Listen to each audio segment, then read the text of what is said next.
Hello and welcome to the Call of the Soul podcast. I'm Ray Falconberry, a founding contributor of the Call of the Soul Foundation. Our podcasts are intended to share insights and meaningful contributions from special guests in alignment with the vision, mission, and heart of the Call of the Soul Foundation. And simply put, that mission is to connect, serve, and facilitate transformation for businesses, families, in any way we can learn to be the best we can be. You can find out more about us at thecallofthesoul.org.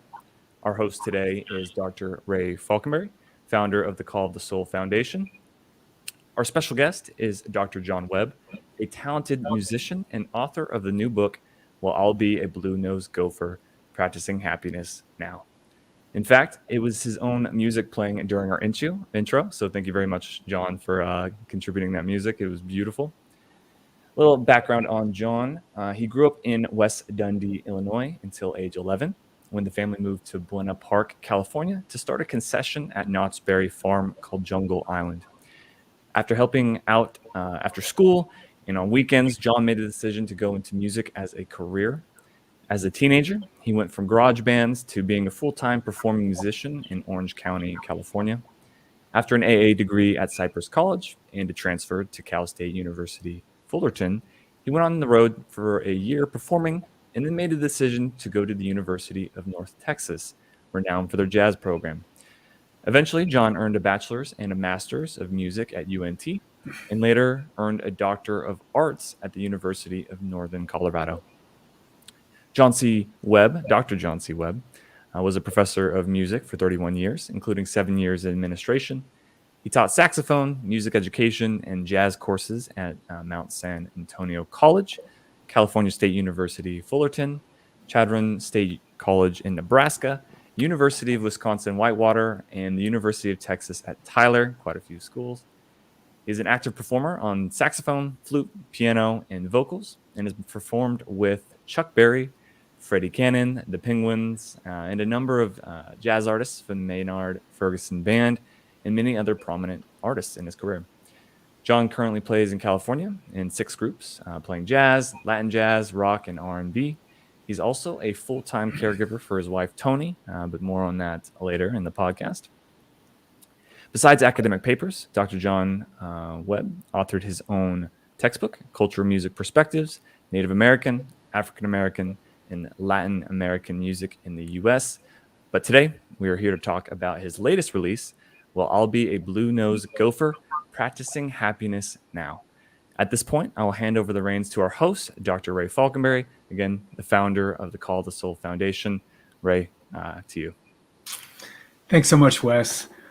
Wow, John, just listening to that, I'm so impressed. There's so much experience. There's so much talent. There's so much wisdom in anybody who has traveled so much, taught so long, and done so much. So I'm honored and thrilled that you can be on the show with us today. So welcome. It's really an honor to be here and with such a great group like Call of the Soul. Well, John, it's as you know, this is one of our inaugural podcasts, and so you're going to be our sacrificial lamb, and we'll always have the posterity of being the most famous first person we've gotten a chance to interview. So I don't know if that's a congratulations or not, but we're thrilled to have you. So, John, there's so much I want to talk about, and we have so many things to cover, but I'd love it if you would, to start our conversation, could you tell us a little bit about how you got started in the field of music and maybe how you gravitated to the very unique area of jazz? Well, just like Call of the Soul, sometimes that Call of the Soul comes early, and one of that for me has always been music.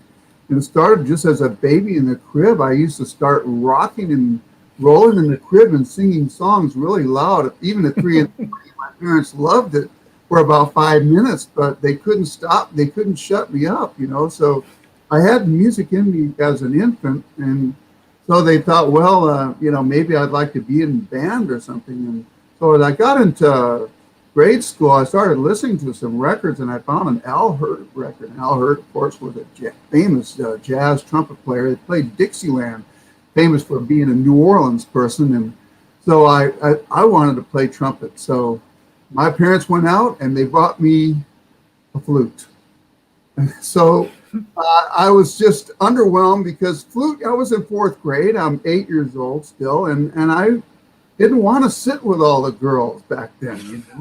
They had fringe benefits later. But so I tried to get a note out of the flute. We start with the mouthpieces and everybody's huffing and puffing and the girls are getting sounds and they're starting to get the flutes together over a week or two.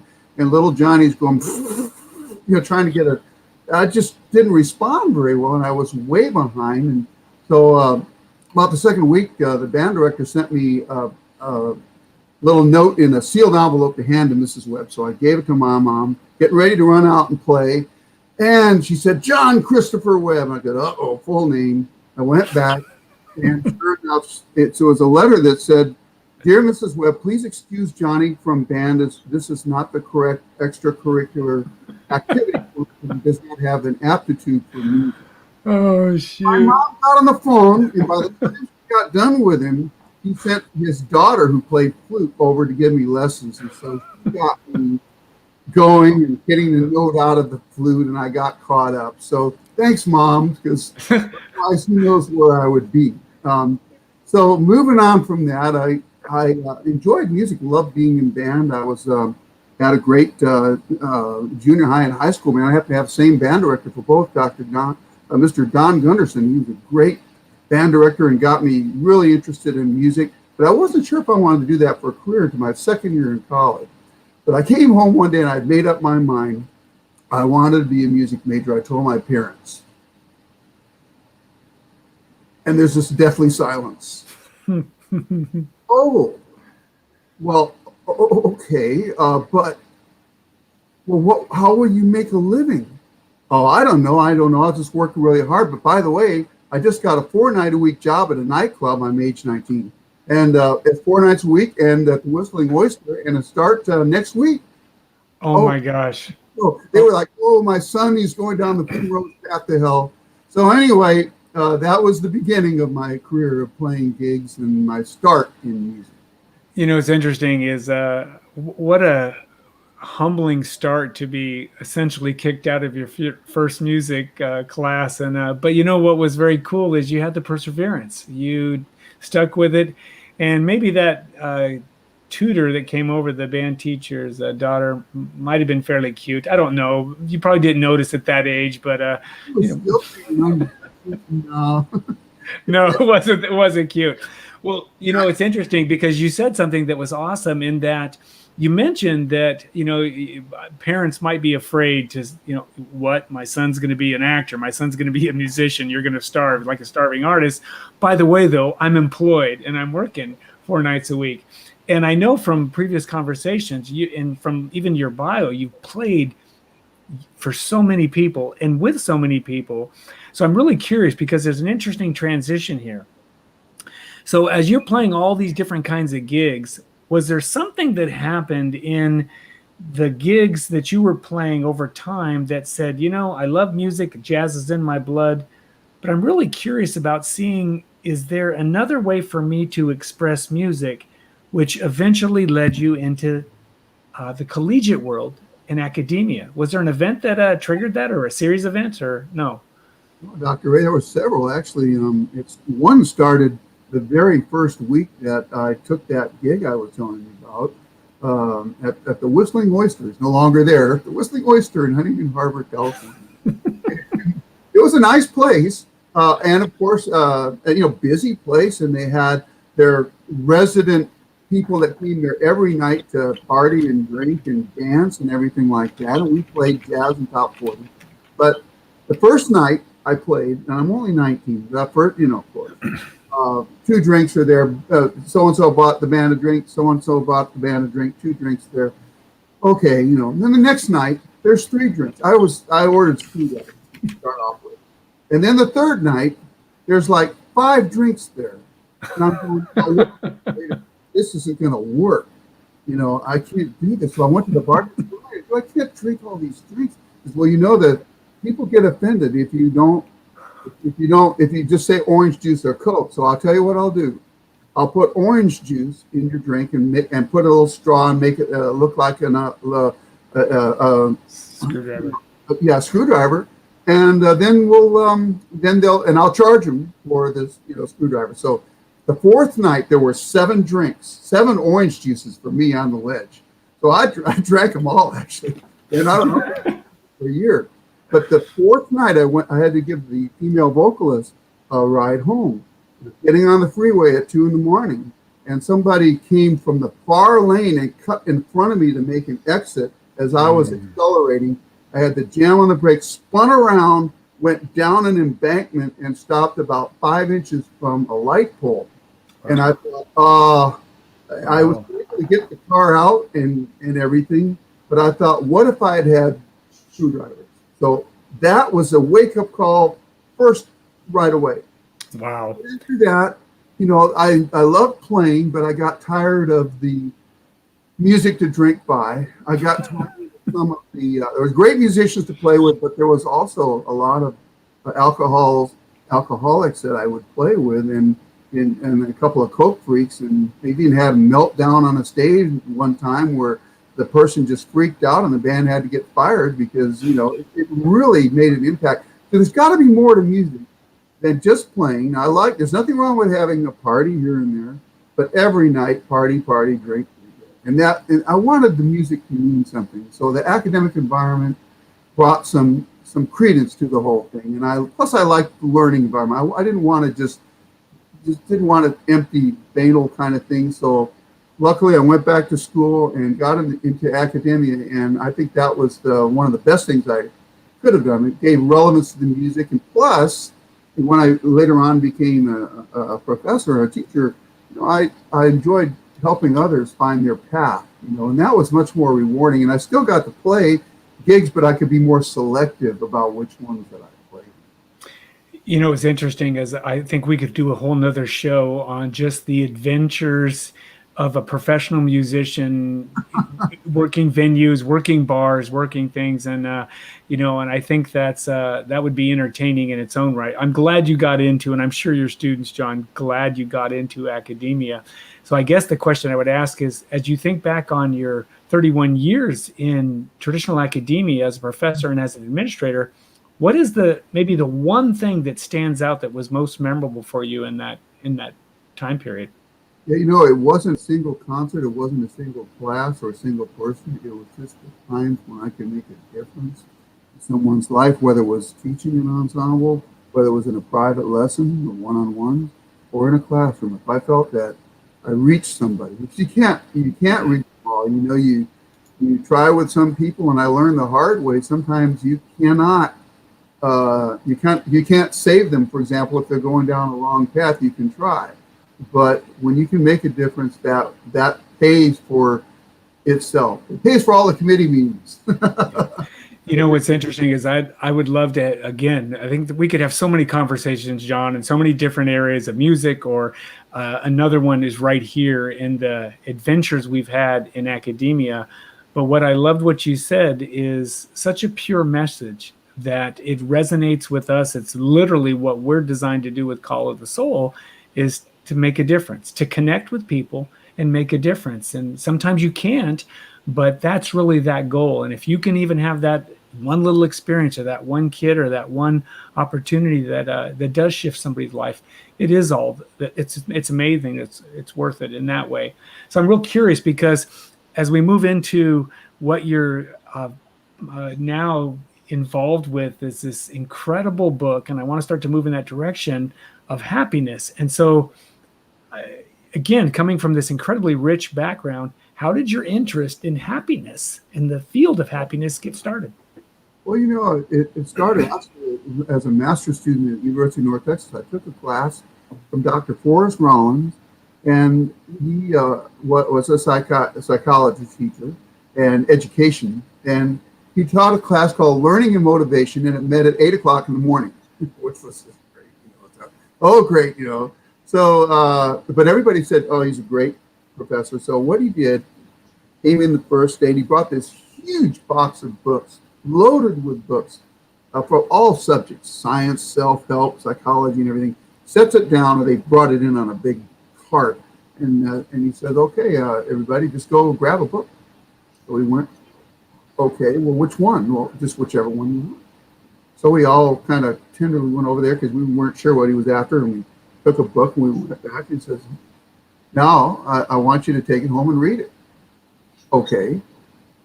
And what do we do then? Well, then he gave us a little blue book, the books that they give you in college for taking tests. Just write your thoughts down. Yeah. Well, how much do we have to write? You write whatever you want. But how long does it have to be? It can be as long or short as you need it to be.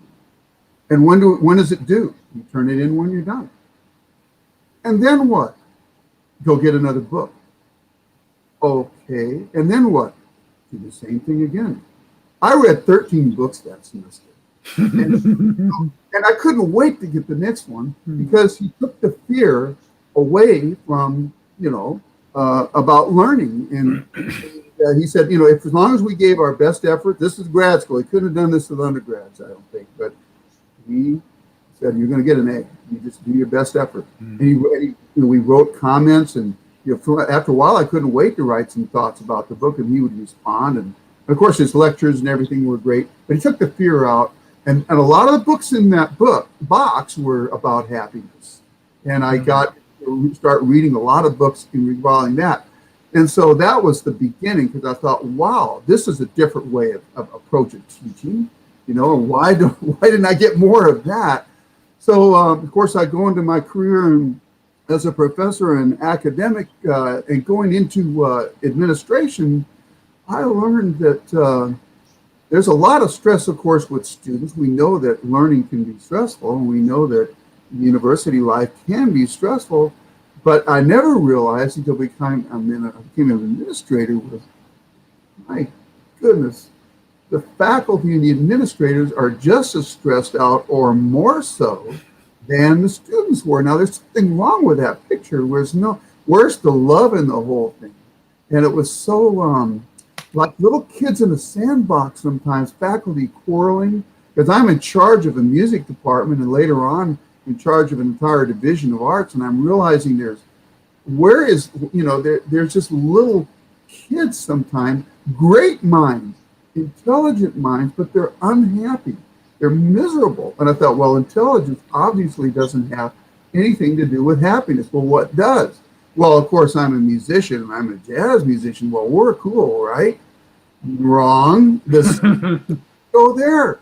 You know, people talk about people. I used to compare jazz musicians to ladies in an 1890s sewing circle gossiping. We would top that group because, you know, oh, did you hear so-and-so? And, oh, you know, so-and-so thinks he's a hot player and blah, blah, blah. And I thought, man, there's got to be something. It's a universal problem. And that's where I thought it was time, you know, to bring more of that into the world. I wish the universities had more emphasis on well-being, getting rest, you know, being well-balanced instead of do this or else, you know. And I got too much of that in my career, and it was hard to thrive in that environment sometimes. You know what's fascinating, again, I think we've had so many common experiences, especially in education. I'm still navigating the politics, the stressors, not only from students and the faculty. It's still there, John, even though, you know, you've been gone for a little while. It hasn't changed too much. And one of the things, I don't know if I shared with you, my son Wes, and I wrote a book on the relationship between the professors and the students. And what we found was the students were incredibly unhappy in their relationship with their faculty professors. And what was real interesting is it was not only quantitative numbers, but qualitative numbers. They were looking for so much more than just somebody to come out and spit out content or yap at them about a test or an essay or something. And that culminated with writing a book on, you know, not only the book on bridging that gap between students that my son and I got to do, but then I got to write a book on connecting, you know, how do we connect better as teachers and such. And so one of the things I'd really be curious about, because I know we could talk about the challenges in education, but as we move forward in this book of happiness, how does it that you, this professor of jazz and a musician of the impeccable level, you're writing a psychology book that is, no, let me rephrase that, a field that is traditionally written by people with degrees in psychology, psychiatrists, psychology. And I find that incredibly fascinating because your book doesn't read like one from a psychologist or a psychiatrist. So how do you address that? How do you deal with the fact that you're writing this book in this field? You know, well, of course, I've ever since the box of books from Dr. Rollins in North Texas, you know, I've been reading, you know, hundreds and hundreds of these books on happiness, related fields and so forth. And, you know, they're great books. And I just felt like it was time to have a different perspective from someone else that is not a psychiatrist or a psychologist or a counselor and everything. So for me, I felt like I could bring an educational music perspective, different cultural perspectives too, from my teachings in Native American and African American music and everything like that. So what I felt like I needed to do was probably come at it from different angles. And I've realized to have life experiences. Sometimes they'll give a degree to someone, an honorary doctor, for example, if they have experience in the field. In music, sometimes they'll give an honorary doctorate to a musician who's just incredible, didn't go to school, but who could, would Leonard Bernstein need a doctorate? No, I don't think so. How about Elvis Presley? Did he need a music degree to have a successful career? So I felt like, I'm not going to worry about it. Here's what I have. I don't pretend to have all of the answers, but new perspectives are good to have. And so Absolutely. The other thing is that, it's about practicing too, because how does anybody get good at their field? They need to work on it. They have to spend a long time to become a professor. Dr. Ray, you spent many hours studying your craft and perfecting it and working it into academia. And a musician, for example, has to practice their craft. I have to practice a lot of hours so I don't bend or offend the ears of people around me. So it doesn't happen just by mistake. So why not practice well-being the same way? Because, we can't just leave it to chance, like have a lifeboat out in the Pacific Ocean floating around and waiting to connect with a buoy somewhere. And, there's your happiness. How about controlling that lifeboat? And how about saying, hey, we're going to go to this island, and here we go. We may have a hard time, we might have a rough journey, but let's go ahead and work on our shortcomings. Well, the only warning label here is that if we do, sometimes, and this happened to some of the people that took my practicing happiness class, at first you thought you were happy, then you work on yourself a while, then you realize, oh, thanks a lot. I thought I was happy, but now I realize I have more work to do. So you can take a little dip at first. That's straight out of see, you're becoming a psychologist and you didn't even know it, John. Now you literally described that process, which I think is incredible. Go ahead. No, that was it. They got mad because they said, well, thanks a lot. Now I'm not happy. It's all your fault. Well, I do have to admit, again, when you read a bunch of self-help books and attitude books and things like that, it tends to read from a certain flavor and yours doesn't. And I think that's why I found it as refreshing as I did. It just did not read like your typical kind of self-help attitude book, which was incredible. But this leads me to kind of another focal point of the book. This leads us to Tony and Tony's story. So if you would, can you briefly share with us what happened to Tony and how did that affect both of your lives? Well, quite some time ago, I was almost done with the book, or so I thought. And then at that time, my wife, Tony, got in an accident. And I don't mind, this used to be such a taboo to mention, but now, we're coming with the fact that mental illness can be a real issue. And Tony has been a bipolar 1 for a long time. And bipolar 1 is the most severe case of bipolar. Now, most of the time, this is wonderful, but she was prominent, possibly subject to episodes. So during our nearly 48 years together, she had 5 major episodes. And they're not, anybody that's been involved with that knows that it can be very difficult. And what happened was Tony needed hospitalization. You can be kind of delusional and sometimes, ostracize yourself from the family and everything like that. So it's a pretty rough experience. But and sometimes even with medication, stress can trip the medication and override the problem and make it rough. So Tony had come out of a bipolar episode. She was getting better, but she was under a lot of medication. So she went walking, and she got hit by a vehicle going 45 miles an hour as a pedestrian. And I wasn't with her, but I didn't know what had happened, and I got a call at 6 in the morning saying you better get to the hospital. When they finally figured out who she was and and everything like that, because she didn't carry any ID with her or anything. So anyway, got that call, and she ran to the hospital, and she had about a 5% chance of survival. And with this traumatic brain injury going on, they operated on her. They saved her life literally, but they said she has a traumatic brain injury, and also broken bones, and she broke her leg, broke her arm. It was ribs and everything. So she was in a coma for about a week, and then started coming back gradually. She started recovering. They took the tubes out. She learned how to breathe. She learned how to eat, and gradually learned to talk a little bit. But she didn't know, who we were. And we realized her memory was only long-term from way back when she was a kid, and short-term only to about 45 seconds. So after 45 seconds, she would tend to forget and ask the same question again.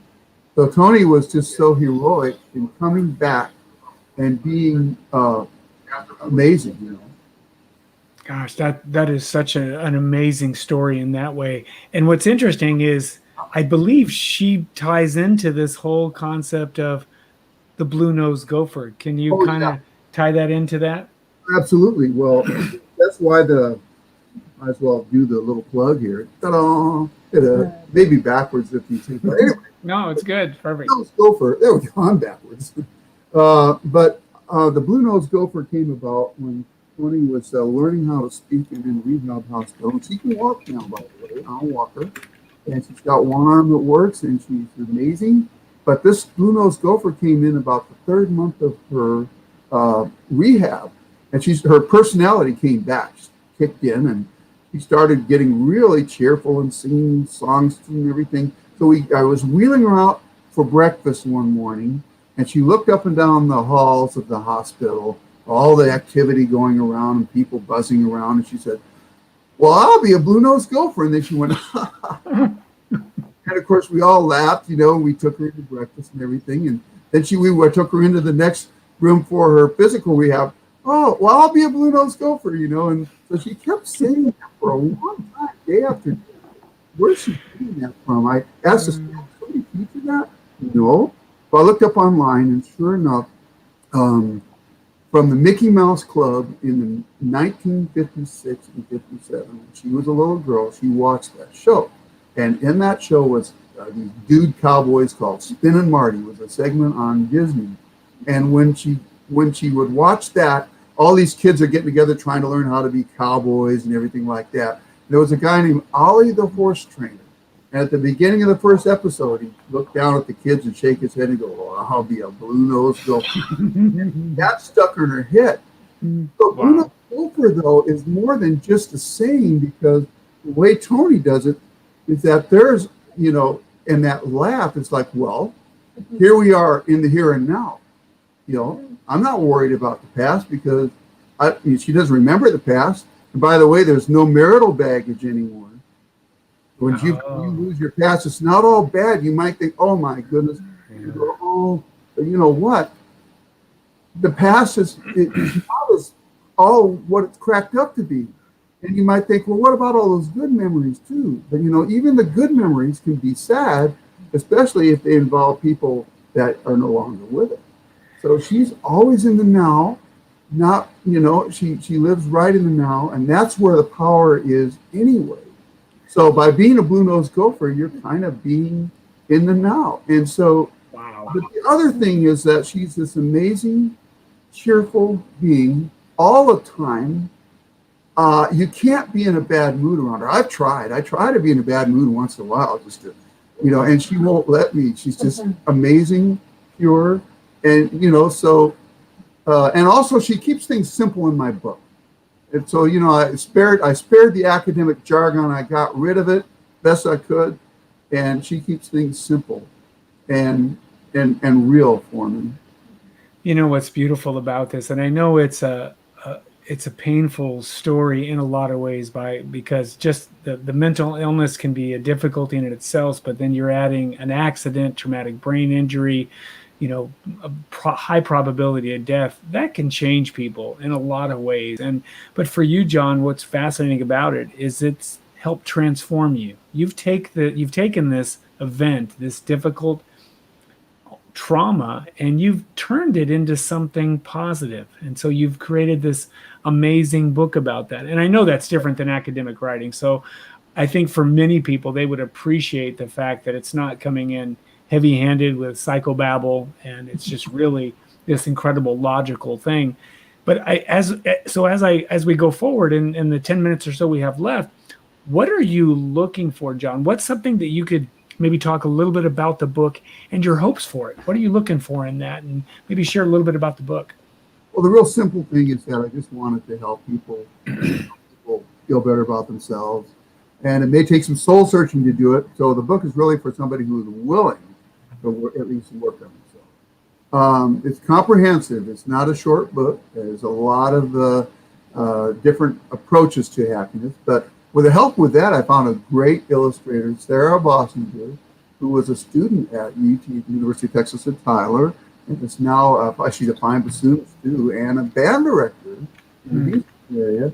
But she can do these cartoons, and so we worked together for a couple of years to get over 300 of these cartoons in there. And so they help make the book dance. And I'm a visual person, and if I see endless, text on the page, sometimes I go, oh no.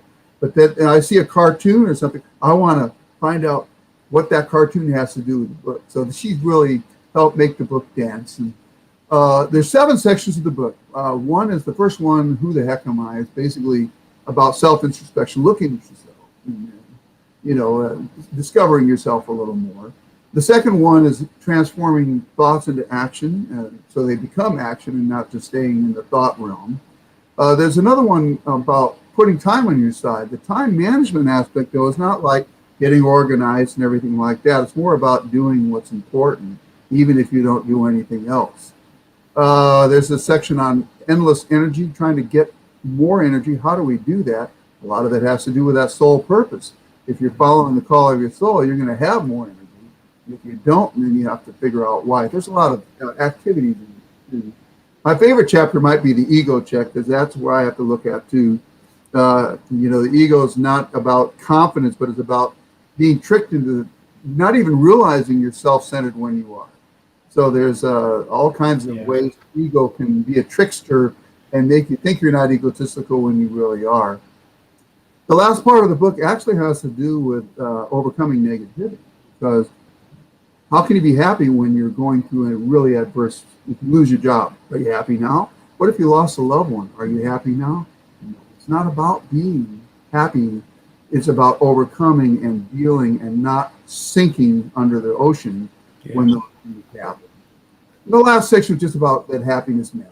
It makes a difference for everybody, one at a time, one person at a time. It can really kind of create a paradigm shift that hopefully would be equivalent to the next, the invention of the internet, I suppose. The last thing is there's 43 happiness steps, and they're just activities and exercises where you can look at yourself, and some of them are going to work for some people, and some will, help others. But between those, if one of those steps, you're going to find something that's going to help you, look at yourself a little bit more closely.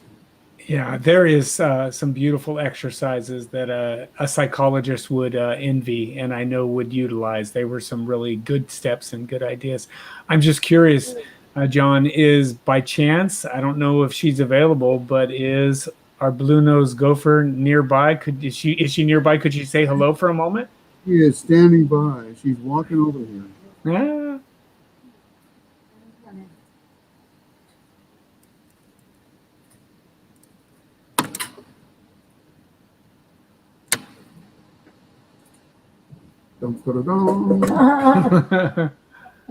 Oh. Okay.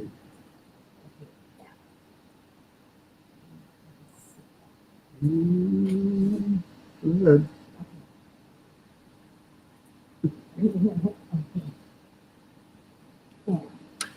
All right, and now there. Hi, Tony. Hi. Oh, it's so good to see you. You are a blue-nosed gopher. Yeah, Tony was, she's been a bookkeeper, paralegal, and then she wanted to be an artist. and she specialized in pottery. Now she does watercolors. You can see she's doing it right there. Oh, She did massage therapy and also Native American spirituality with giving teaching to children and organizing powwows and everything like that. And so this is the lady that I'm blessed to have with me every day. oh, she's an angel. Oh, Tony, so what do you enjoy doing most?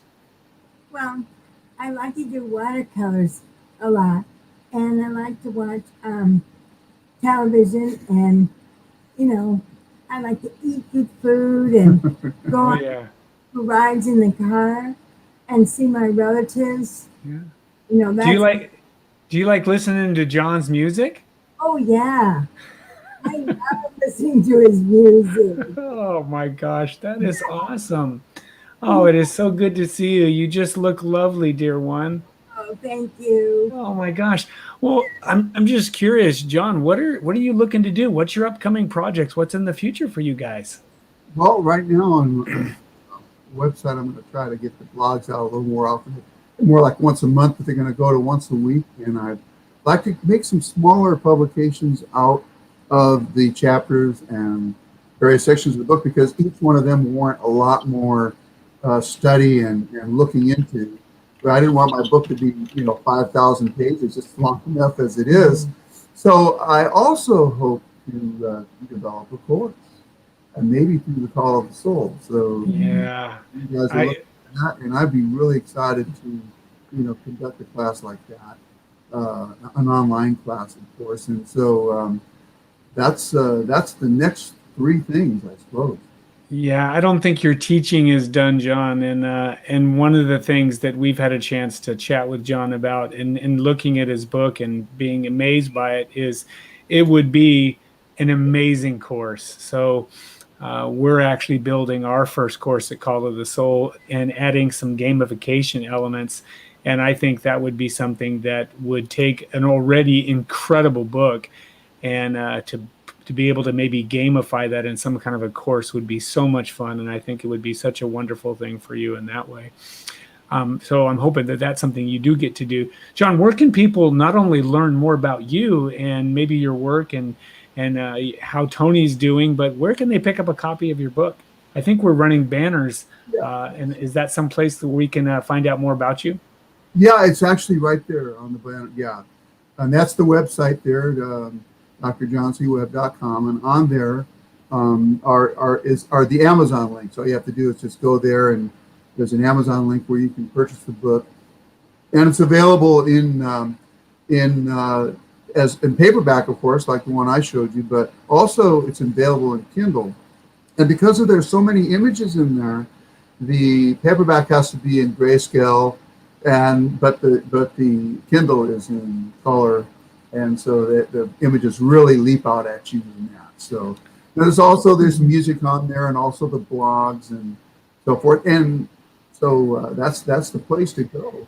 What's interesting is I know a lot of people tend to get physical books, but I got to see the book as a PDF, and I am advocating, folks, for you to get it as a PDF because the images in color were beautiful. The cartoons were, they just jumped off the page in that way. And then they may on paperback, black and white, but I just think the color was amazing. Also, it's really the Kindle it's an EPUB form, like when you go. So it's electronic, but so it's really not a PDF, but you got the special PDF. Fair enough. John, it has been so amazing getting a chance to chat with you and having you on the show and getting a chance to see that lovely lady next to you that has been this inspiration of an incredible book. Is there anything else you'd like to share or tell our audience that in your journey and where you've been and where you're going? If you're interested in getting a weekly email from me, then you can go to the contact section on my website and sign up, and you'll get a weekly either information about a blog or the next thing that's happening or thought for the day, or who knows, maybe prizes later on. I mean, just so I can keep in contact with the community of people like yourself and like this wonderful group. And so if you're interested, just go to the website, sign up under contacts. And last thing was I would love to say what an honor it's been. to be part of this group, because it's kind of been an answer to a prayer for me in a way, like finding a community of like-minded people that want to better the planet, and what better way to start. I appreciate you having me.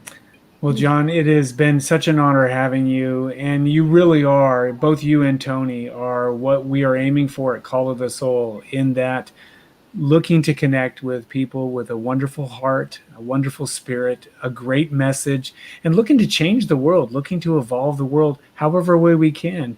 Tony with her beautiful smile and her energy, John with your music and your passion for helping students and people in general, and hopefully this book is going to be a vehicle that the world can benefit from. So I'm honored, and it's been a thrill having both of you on there. And I'd love to have you on again so we can maybe talk a little bit more, some fun of maybe music, a little bit more of education, but taking a peek that way. But again, I am grateful for everything, folks, and looking forward to hearing what's coming next for you guys. So thanks, everyone, for joining in with us. Thank you. Thank you, everybody. Thank you, John and Tony, for coming onto the podcast. It's great to hear the conversation. So thank you very much. Again, you can find out more about Dr. John Webb at www.drjohncwebb.com. Go over and show him some love. You can also pick up your own copy of The Blue-Nosed Gopher. Our next podcast is on Tuesday, October 26th at 7:30 p.m. Central, 5:30 Pacific.